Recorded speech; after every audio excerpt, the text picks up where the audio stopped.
ఏనుగు ముఖాన్ని తెలిసో తెలియకో మీరు చూశారు కాబట్టి దురదృష్టం పక్కకెడుతుంది, అదృష్టం కలిసి వస్తుంది. అంతటి అనుగ్రహాన్ని ఇవ్వగలిగిన వాడు ఎవరు అంటే ఒక్క ఏనుగు ముఖంతో ఉండేటటువంటి విఘ్నేశ్వరుడి వలన మాత్రమే సంభవమవుతుంది.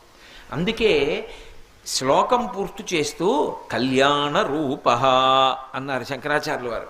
కళ్యాణ రూప అంటే చూసినంత మాత్రం చేత ఎవరు శోభనములను ఇవ్వగలరో, ఎవరు శుభములను కటాక్షించగలరో అటువంటి వాణ్ణి కళ్యాణమూర్తి అని పిలుస్తారు. అంటే మనకి శుభములను ఇవ్వగలిగిన వాడు.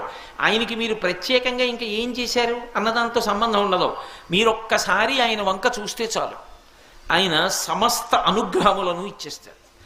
అలా ఇవ్వగలిగినటువంటి కళ్యాణ రూపం ఉన్నవాడు కాబట్టి ఆయన మహాదంతి వక్త్రాపి పంచాస్య మాన్య, అంత గొప్ప ఏనుగు ముఖంతో ప్రకాశిస్తూ ఉంటాడు.